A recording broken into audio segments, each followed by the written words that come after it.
हमारी फौज ने पाकिस्तान की साजिश को नाकाम कर दिया। पाकिस्तान में मौजूद लश्कर और जैश के ठिकानों को तबाह कर दिया। 100 से ज्यादा आतंकवादियों को मार गिराया। लेकिन जो बचे कुचे आतंकवादी हैं, अब उनको भी एक एक करके कब्र में पहुंचाया जा रहा है। लश्कर तैयबा के टॉप कमांडर अबू सैफुल्लाह खालिद का सिंध में काम तमाम हो गया। अज्ञात हमलावरों ने अबू सैफुल्लाह खालिद को गोली मारकर ढेर कर दिया। और नोट करने वाली बात यह है कि सैफुल्लाह की डेड बॉडी को पाकिस्तान के नेशनल फ्लैग में लपेटकर कब्रिस्तान ले जाया गया। उसे राजकीय सम्मान के साथ दफनाया गया। लश्कर के 2 बड़े आतंकवादी भी नमाज जनाजा में शामिल हुए। भारत के पास पूरी खबर है। सैफुल्लाह ने 2006 में भारत में आरएसएस हेडक्वार्टर पर हमले की साजिश की थी। 2008 में रामपुर में सीआरपीएफ कैंप पर हमले और 2005 में बेंगलुरु में इंडियन साइंस कांग्रेस पर आतंकी हमलों की प्लानिंग भी उसी ने की थी। सैफुल्लाह नेपाल में लश्कर तैयबा का मॉड्यूल चलाता था। वो नेपाल में विनोद कुमार के नाम से काफी दिनों तक रहा। नेपाली महिला नगमा बानू से शादी की, लेकिन भारतीय एजेंसियों के डर से वो कुछ वक्त पहले भागकर पाकिस्तान आ गया था। सैफुल्लाह हाफिज सईद का करीबी था। लश्कर तैयबा के ऑपरेशनल कमांडर आजम चीमा का साथी था। वो भारत के मोस्ट वांटेड आतंकवादियों की लिस्ट में शामिल था।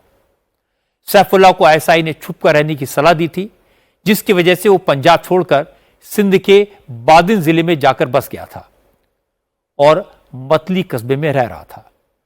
कल जब वो घर से बाहर निकला तो अज्ञात लोगों ने उसे ठिकाने लगा दिया। इस बीच 22 अप्रैल के पहलगाम हमले को लेकर पाकिस्तान के एक जर्नलिस्ट ने बड़ा खुलासा किया है। पाकिस्तान के जर्नलिस्ट आफ्ताब इकबाल ने कहा है कि पहलगाम हमले में शामिल 2 आतंकवादी हाशिम मूसा और तलहा अली पाकिस्तानी फौज के कमांडो थे।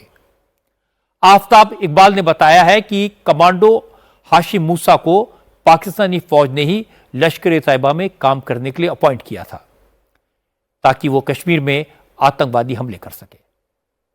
मूसा एंड तला अली, ये तो है ना जी, पक्की पक्की बात है कि पाकिस्तानी है। ये सरहद पार आते जाते थे।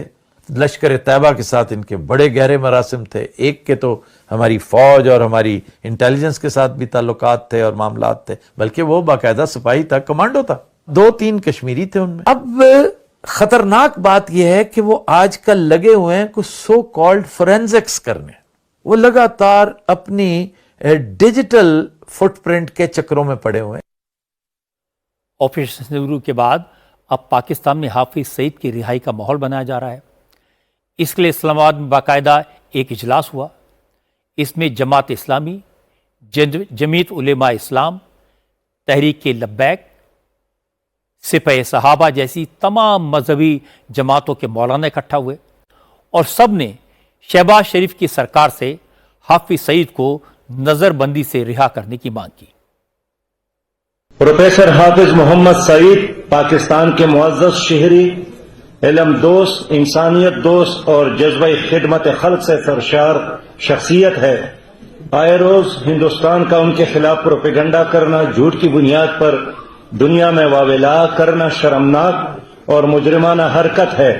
उसकी मजम्मत करते हुए हुकूमत पाकिस्तान से उनके रिहाई का फौरी तौर पर मुतालबा करते हैं। वैसे तो पाकिस्तान में हाफिज सईद की नजरबंदी का कोई मतलब नहीं है। नजरबंदी के नाम पर पाकिस्तानी आर्मी और आईएसआई ने उसे सिक्योरिटी कवर दिया हुआ है, उसे सुरक्षा के घेरे में रखा गया है। यह बात हाफिज सईद भी जानता है। जिस दिन वो मान से बाहर निकला, उसका हश्र भी सैफुल्लाह की तरह होगा। या तो कोई उसे मार देगा या हमारी फोर्सेस के टारगेटेड अटैक में वो मारा जाएगा। इसीलिए हाफिज सईद भी नजरबंदी से बाहर नहीं आना चाहता।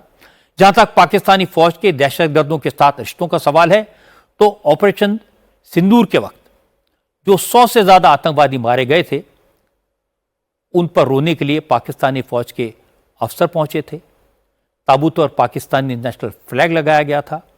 पाकिस्तानी फौज आतंकवादियों को शहीद का दर्जा दे रही थी, क्योंकि छुपे हुए टेररिस्ट आर्मी के लिए काम करते हैं। पाकिस्तान दहशतगर्दी की नर्सरी है और यह बात कोई सीक्रेट नहीं है।